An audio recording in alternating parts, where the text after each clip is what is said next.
2018-yil 18-yanvarda Qozog'istonning Aqto'be viloyatida O'zbekistonning 52 nafar fuqarosi tiriklayin yonib ketgan edi.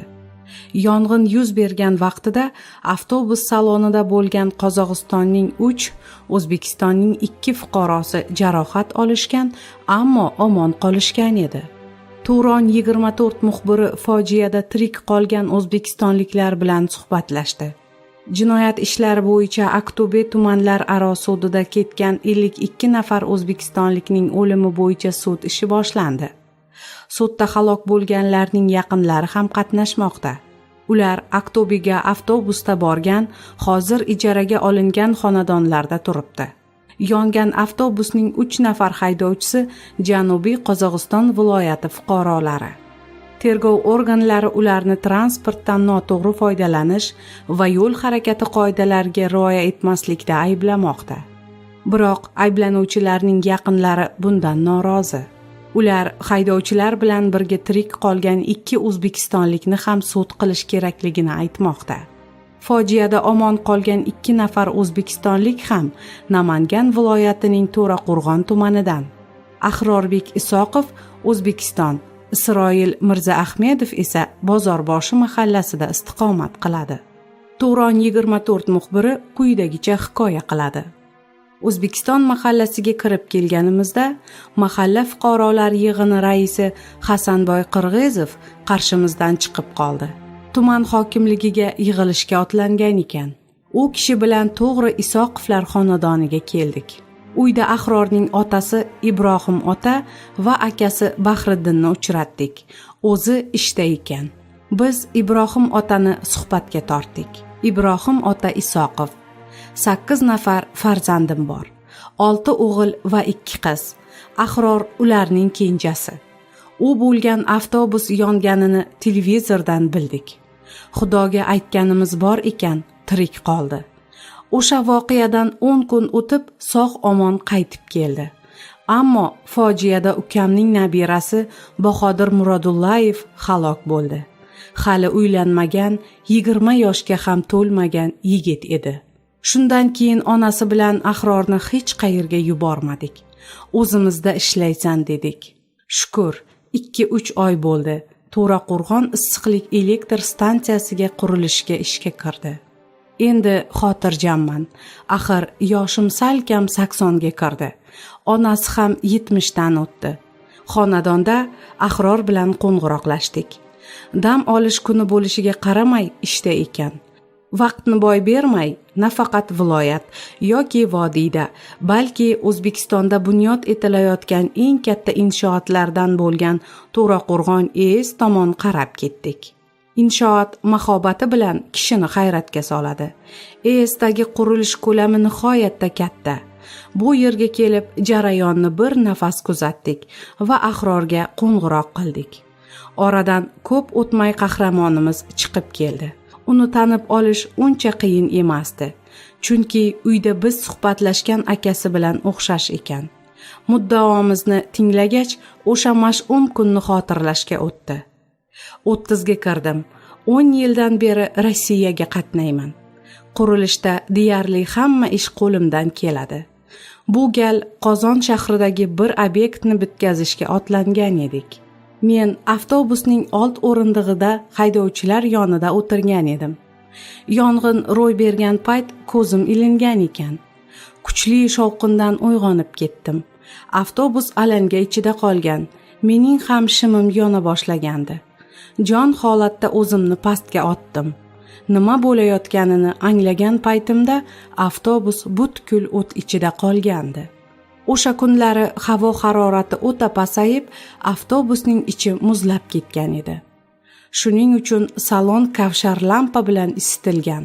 Avtobusdagi og'zi ochiq 5 litrli kanistrda benzin bo'lgan.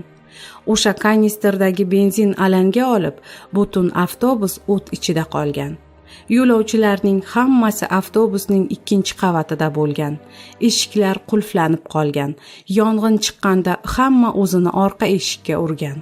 Avtobus eshiklari havo bilan yopilgani uchun hodisa payti ishdan chiqqan. Orqa va o'rta eshiklar qulflanib qolgan. Birinchi navbatda avtobusning orqa eshiklarini ochmoqchi bo'ldik. Iloji bo'lmadi. Ikkinchi qavat oynasiga 2-3 marta o't o'chirish moslamasini otdim. Avtobus haydovchisi ham urinib ko'rdi. Ammo oynalar juda mustahkam bo'lgani uchun sindira olmadik. 1 soatlardan keyin shifokorlar, o't o'chiruvchilar, politsiya keldi. Bu payt avtobus butunlay yonib bo'lgan edi. Qozog'istondagi sud jarayoni boshlanganidan xabaringiz bor.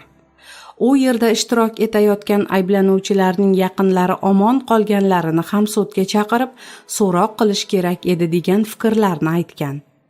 Bunga hojat bo'lmasa kerak. Chunki 10 kun Aqto'bedagi shifoxonada yotgan bo'lsak, har kuni ertalabdan kechgacha tergovchilarga ko'rsatma berganmiz. Aslida haydovchilar voqeani elektr tizimidagi nosozlikdan kelib chiqqan yong'in sifatida izohlamoqchi bo'lgan. Biz holat qanday bo'lsa shundayligicha, ya'ni salondagi benzin sababli o't ketganini ro'y rost aytib berdik. Qolaversa, bizga sudga chaqiriq qog'ozi ham kelgani yo'q. Ahrordan yangi ish joyidagi taassurotlari bilan qiziqdik. Uning bu yerdagi faoliyatidan qoniqish hosil qilayotganini payqash qiyin emasdi. Oldinroq fojiada omon qolgan sherigimiz bu yerga ishga kirgandi. Iyun oyining oxirlarida meni ham qabul qilishdi. 158 kishi 4 ta brigada bo'lganmiz. Men brigadirlardan biriman. Turk rahbarimiz bor. Bizga har kuni ish ko'lamini belgilab beradi. Maoshdan nolimayman. Qo'limga oyiga 4 million so'mdan oshiq pul tegyapti. Shunga yarasha ertalabdan kechgacha dam olish kunlarisiz mehnat qilyapman. Undan tashqari ESda ishlayapti degan nom ham bor. Agar shunday ish va maosh bo'lib tursa, Rossiya yoki boshqa davlatga borishning hojati yo'q albatta. Kim ham issiq o'rnini sovutgisi keladi. Ahror bilan suhbatimiz yakunlangan kunning ertasiga Qozog'istonda bo'lib o'tayotgan sud majlisida O'zbekistonning 52 fuqarosi o'limiga sabab bo'lgan Aqto'be fojiasining asl sababi rasman e'lon qilindi. Qahramonimizning versiyasi tasdiqlandi. Prokuror Usmon O'rinbasar uliga ko'ra, fojia yuz bergan kuni haydovchi Nurjon Qirg'izboyev yo'lovchilar sinishi uchun kavsharlash lampasini salonga olib kiradi va benzin to'la kanister yoniga qo'yadi. Kanister yonida 2 yo'lovchi va haydovchi Maqsad Pernebekov bo'lgan. Qolgan 2 haydovchi pastga tushib, shu atrofda to'xtab turgan mashinadan avtobusni tortib ketishni so'ramoqchi bo'ladi. Portlashdan oldin 2 yo'lovchi va haydovchi Maqsad Pernebekov salondan chiqishga muvaffaq bo'ladi. Portlash sodir bo'ladi va 2-qavatdagi 52 yo'lovchining barchasi tiriklayin yonib ketadi. Ekspertiza ular is gazidan zaharlanish va kuyish natijasida halok bo'lgan degan xulosaga keldi. Fojiada omon qolgan yana bir o'zbekistonlik Isroil Mirzaahmedov ham shu inshootda ishlayotgan ekan. U bilan ertasi kuni bog'landik. Mart oyida tuman hokimligi yordamida shu yerga ishga joylashgani, temirchilik, to'g'rirog'i karkas to'qish bilan shug'ullanayotganini aytib qoldi. Oyiga 1,600,000 1,800,000 so'm atrofida maosh qo'liga tegayotganini bildirdi. Isroil salkam 40 yoshni qoralayapti. 4 nafar farzandi bor. U ham shu fikrda.